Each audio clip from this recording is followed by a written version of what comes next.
Bem-vindo a mais um vídeo da página do professor Vinícius Lemos. Vamos falar hoje sobre o agravo interno. A aula de hoje será um pouco mais extensa do que o normal, pela variedade que tem sobre o agravo interno. Lembrando que o agravo interno ele tem pouco material em que você acha na doutrina, justamente pela não positivação no artigo 496 no rol de recursos.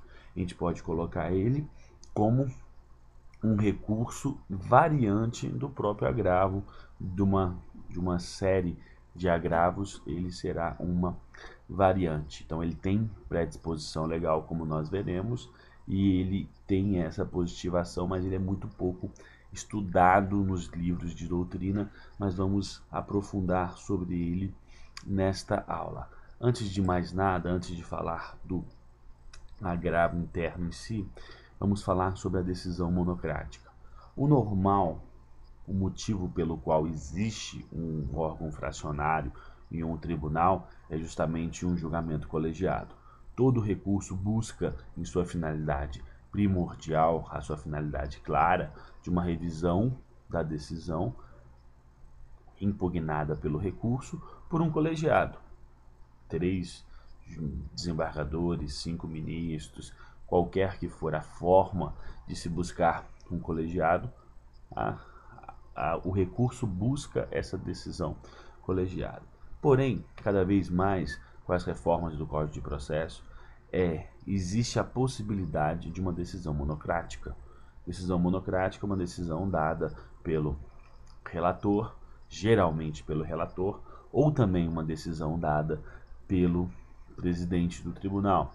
Sempre que houver uma decisão em um processo em fase recursal ou não, dada por um dos desembargadores ou ministros, será chamada de decisão monocrática. Temos que avaliar que essa decisão monocrática pode ser uma decisão monocrática interlocutória, ou aquela que não tem o condão de interromper o processo, ele decide uma questão incidental, igual à decisão igual à decisão interlocutória do juiz de primeiro grau, que será uma decisão monocrática interlocutória. Ele não busca finalizar o processo, seja num juízo de admissibilidade ou mérito, ele não tem o condão de finalizar o processo. Já a decisão monocrática final, ele tem um condão aqui de colocar fim ao recurso, colocar fim àquele processo, ele está decidindo com um viés de terminar o processo, seja numa decisão monocrática para julgar o recurso, e aí não importa se for um julgamento de admissibilidade ou um julgamento de mérito, ou mesmo se ele for julgar para que o processo não busque, seja um processo de competência originária, ele já dê alguma possibilidade de julgamento sem analisar o mérito, levando em consideração as condições da ação e os requisitos da inicial. Então, existe, e é importante para a gente analisar o agravo interno, a existência dessa decisão monocrática e que ela tem a decisão interlocutória e a decisão final. Claro que, muito mais na fase recursal, nós vamos ver decisões monocráticas finais do que decisões interlocutórias, mas as interlocutórias também são passíveis de recurso. Dessa forma, vamos estudar aqui o agravo interno. O agravo interno ele tem a disposição legal no Código de Processo. Sempre que nós pensamos em um agravo interno, nós pensamos de uma disposição legal, um artigo que fale sobre esse agravo, uma disposição legal que fale, caberá agravo aqui. Como não tem a nomenclatura agravo interno no Código de Processo, é uma nomenclatura dada pela doutrina, falando que seria um agravo interno. Por qual razão? Justamente por ele caminhar dentro de um próprio tribunal. E aí nós veremos a importância desse nome. Já tiveram outros nomes, como agravinho, agravo de petição, como é na justiça trabalhista e tudo mais, mas aqui a gente vai dar o nome de agravo interno.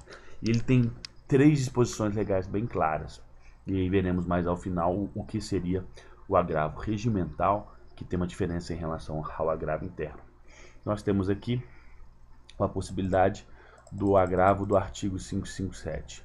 O agravo do artigo 557, o artigo 557, se nós pudermos explicar melhor, é um artigo que possibilita, que dá ao juiz de segundo grau do Tribunal de Justiça ou dos TRFs a possibilidade de julgar monocraticamente já tanto a admissibilidade quanto o mérito recursal, levando em consideração a jurisprudência pacificada naquele tribunal ou nos tribunais superiores. Se ele verificar pelo caput do artigo 557 que o recurso está contra a jurisprudência, ele já poderá negar o recurso, seja na admissibilidade, seja no mérito. Houve confronto com a sentença ou não tem, ou com a jurisprudência, ou não tem um julgamento de admissibilidade, ele já pode negar o recurso. O parágrafo 1A do artigo 557 vai dizer o quê? É ao contrário. Se a sentença estiver, ou se a decisão, no caso do agravo de instrumento, estiver contrária ao que a jurisprudência diz, o desembargador relator, nesse caso, poderá dar um provimento ao recurso. Então, nós temos aqui o artigo 557, autoriza o relator a ter um juízo monocrático. Isso é importante de nós sabermos.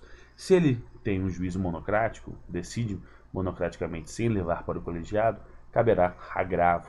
E aí o próprio parágrafo 1º do artigo 557 diz: da decisão monocrática caberá agravo no prazo de 5 dias. Então a gente tem aqui uma disposição legal. O próprio Código de Processo diz que caberá agravo. Aí qual que é o assunto, o mérito desse recurso? Se for uma decisão monocrática interlocutória, aí não se enquadra bem ele serve para remeter ao colegiado. Pode utilizar esse agravo interno para isso. A admissibilidade da apelação ou do agravo de instrumento. Aqui, se a decisão monocrática for final, mas de uma forma a não decidir, a negar a admissibilidade, você também poderá agravar, levando para o colegiado, aí nesse caso somente falar sobre a admissibilidade, uma forma de negativa dessa admissibilidade, você tenta reverter essa admissibilidade pelo colegiado. O relator, por exemplo, fala que não houve admissibilidade, você agrava justamente para fazer a visualização que houve admissibilidade. Quando fala-se sobre o mérito da apelação ou do agravo de instrumento, ele já está julgando ao invés do julgamento colegiado. Então aqui nós temos que a finalidade vai ser justamente atacar esse julgamento monocrático. E basicamente, se o artigo 557 possibilita um julgamento monocrático, você vai ter que argumentar aqui que o desembargador relator utilizou mal esse artigo 557, que não há um enquadramento na doutrina, na jurisprudência, que pudesse julgar monocraticamente. Então aqui o efeito é justamente você atacar a possibilidade da decisão monocrática, muito mais do que você rever a apelação. Nesse caso, precisa de uma ênfase na impossibilidade da utilização do artigo 557 por não ter uma pacificação na doutrina. A finalidade prática, procedimental do agravo interno deste artigo é levar para o colegiado. Apesar de que cabe retratação, o relator vai poder se retratar e mandar diretamente para o colegiado, se retratar dando uma nova decisão monocrática e, nesse caso, se ele não quiser se retratar, ele remete para o colegiado para o julgamento do agravo interno. Aí analisa-se o próprio agravo interno na sua admissibilidade e depois no seu mérito, e se provido for, ele vai analisar o recurso anterior. O recurso anterior, nesse caso, seria a apelação ou o agravo de instrumento. As duas possibilidades em que você utiliza o artigo 557. Então, primeiro analisa o próprio agravo. Se o agravo for provido, vai ter aqui a análise do recurso anterior da apelação ou do agravo de instrumento. Já falamos que cabe retratação e tem ausência de preparo, justamente porque, como o relator não possibilitou um julgamento colegiado, você só está querendo que o recurso anterior tenha como completo o seu caminho de ir até o colegiado. O agravo interno não dará efeito suspensivo pela interposição do próprio agravo interno, mas como ele serve justamente para um julgamento de uma apelação também, então no caso da apelação, se a apelação vier com o efeito suspensivo, o agravo interno tem o condão de prorrogar. Por quê? Porque ele quer o julgamento da apelação. Então, nesse caso, e a apelação tem efeito suspensivo na sua base, será mais propício em relação a nós falarmos sobre a prorrogação do efeito suspensivo na apelação.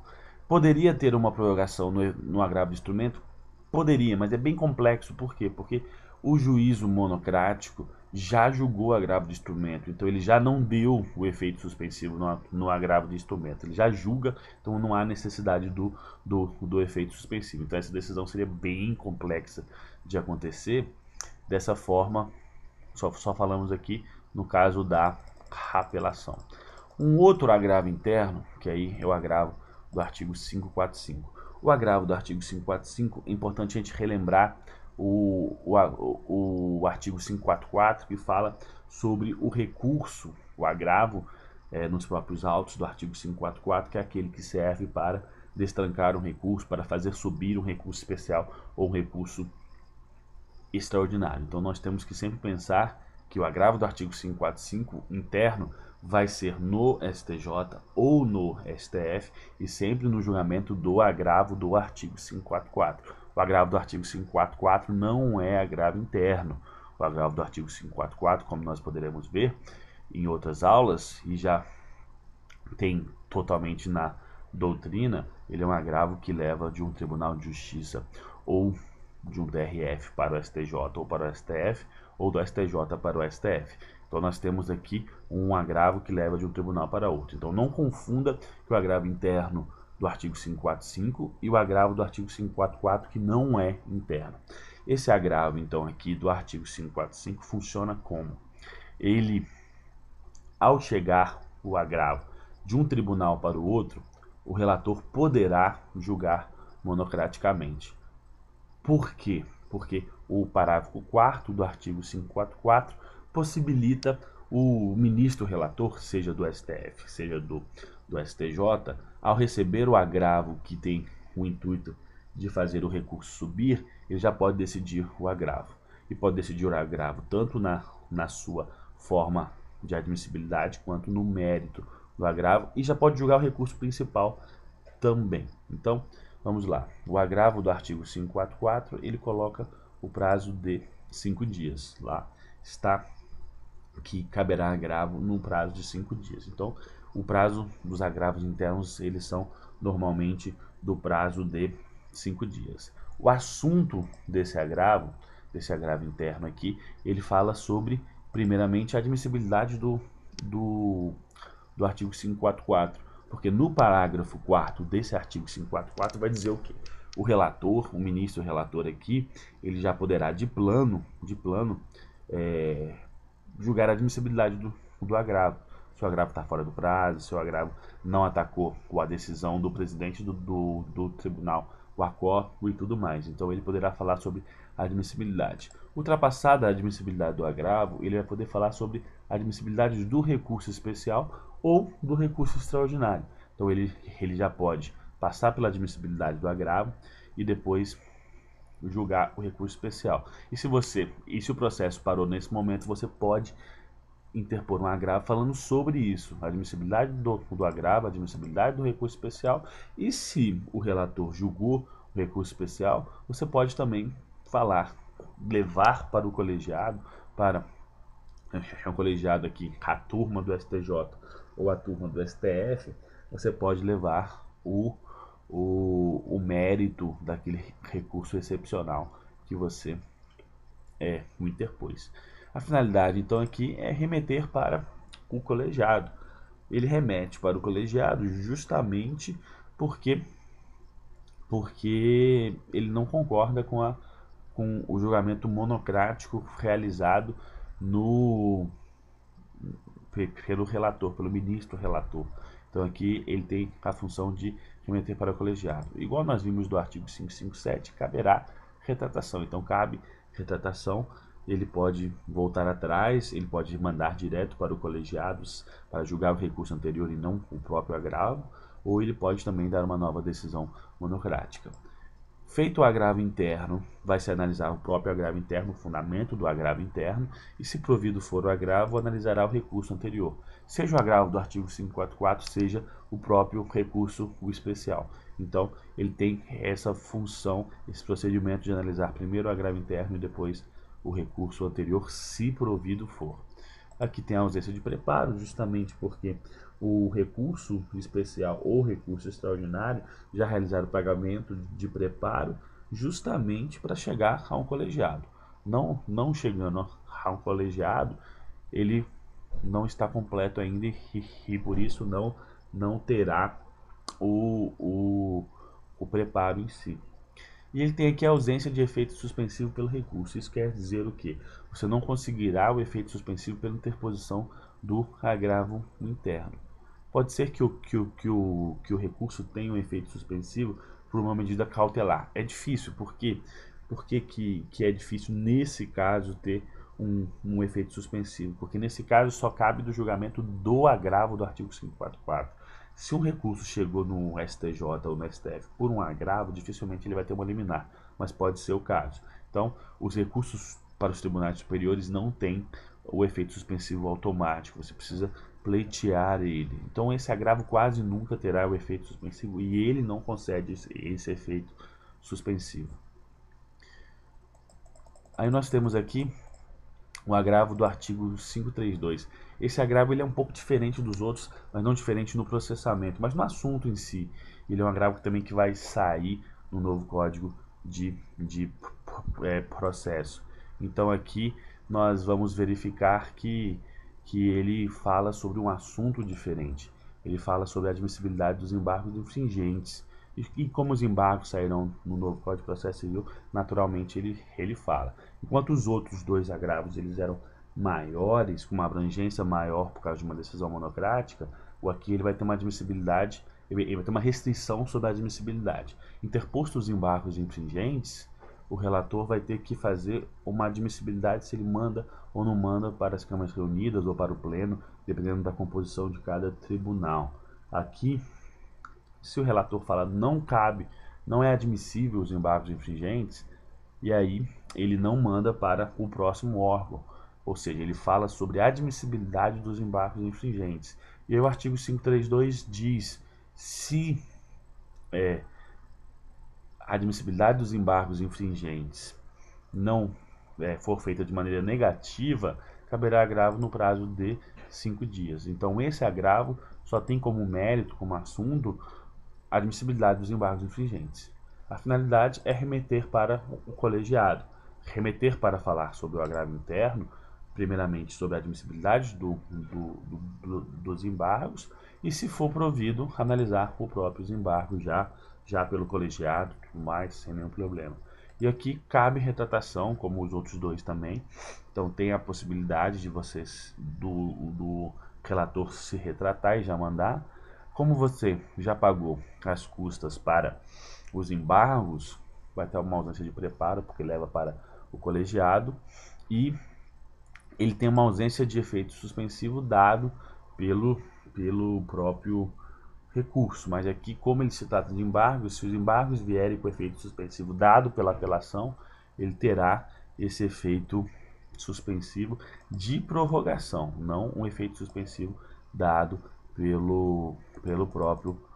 pela própria interposição do agravo interno.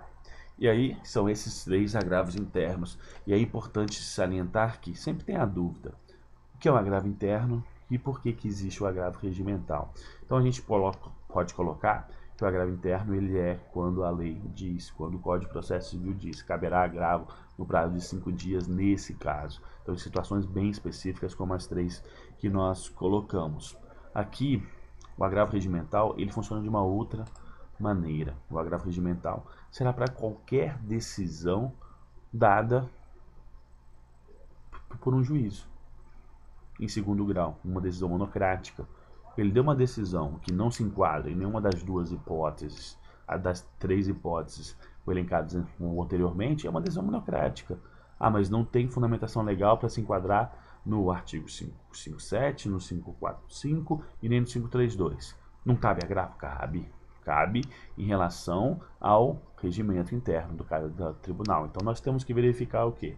O agravo interno ele é específico de cada situação e o agravo regimental ele é maior. Quando não se enquadra em nenhuma dessas situações, caberá agravo regimental. E aqui ele terá o prazo no STJ e no STF de 5 dias. Mas cada tribunal vai colocar o agravo interno específico de cada tribunal. Então pode variar, pode ter algum agravo interno de 10 dias, mas focando no STJ e no STF, eles terão o prazo de 5 dias. O assunto mérito será a impugnação da decisão monocrática. Como aqui a gente não sabe qual decisão monocrática, pode ser uma decisão monocrática interlocutória. Um exemplo que a gente pode citar é o indeferimento de uma liminar numa medida cautelar ou numa ação de competência originária. Ele não tem o condão de terminar com o processo, mas ele tem uma decisão, um incidente que ele julga. Ou pode ser uma decisão monocrática de mérito, ele já julgou o recurso, ele já julgou, mas não naqueles casos anteriores, ele já julgou a ação, mas não de uma maneira colegiada, então ele tem aqui uma possibilidade de julgamento de mérito também. Qual que é a finalidade? Remeter para o colegiado. Então, você tem aqui uma função de mandar para o colegiado. Aí, analisar o agravo interno. Analisar o agravo interno. Então, ele tem aqui como a primeira função o analisar, a gente poderia colocar aqui, o analisar o agravo regimental. Ele vai aqui colocar como, de maneira primordial, ele analisa o próprio agravo regimental como um recurso autônomo e depois, se ele for provido, analisar o recurso anterior. Mas aqui a gente verifica algumas possibilidades que não precisa ser necessariamente um recurso anterior. O pedido anterior. Se a gente pensar num pedido de uma liminar, num tribunal superior, numa medida cautelar ou numa ação de competência originária, não vai ter necessariamente um recurso. Então ele é bem mais amplo em relação ao agravo interno, que ele é específico aqui, é um agravo regimental e ele não precisa ser o recurso. Mas a gente poderia complementar aqui colocando como o analisar o pedido anterior. O pedido de uma liminar, o pedido de um incidente, uma produção de prova, no caso de uma competência originária. Ele cabe retratação, como todos os outros agravos, ele também cabe a retratação em relação aos agravos internos, ele tem a ausência de preparo, e aí as diferenças em relação ao interno que nós vemos é a ausência de previsão da situação no CPC. Quando tiver uma situação no CPC, você usa o agravo interno. Quando não tiver, você usa o agravo regimental. E tem que ter a previsão do regimento interno de cada tribunal. Prever o agravo interno, o agravo regimental, você vai utilizar esse regimento, essa forma do agravo regimental. E aqui também ele tem a ausência de efeito suspensivo dado pelo recurso. E aí no STJ e no STF ele já diz claramente, não tem efeito suspensivo dado pelo recurso. E é importante salientar que essa diferenciação entre o agravo regimental e o agravo interno, ela é muito mais prática, mas eles são recursos bem parecidos. E por isso a fungibilidade é algo que se admite plenamente. Como eles têm quase os mesmos efeitos, quase os mesmos as mesmas finalidades e mérito em si, se você colocar como agravo regimental sendo agravo interno ou agravo interno sendo regimental, quase sempre vai ser levado em consideração a fungibilidade. Principalmente que na maioria dos casos os prazos são idênticos. Se você achar um agravo regimental de um tribunal que seja um prazo maior, pode ter alguma complicação, mas no todo eles serão quase sempre idênticos. Essa aula ficou um pouco maior, até pelo assunto ser bastante extenso, mas chegamos ao final de mais uma aula. Agravo interno, ele será positivado e anexado ao agravo regimental no novo Código de Processo Civil, motivo que teremos outras aulas posteriormente, quando tiver uma positivação desse novo código. Enquanto continua nas regras, são essas as regras. Esperamos ter ajudado no estudo e mais uma aula do professor Vinícius Lemos. Bom estudo e continue sempre no caminho do processo civil.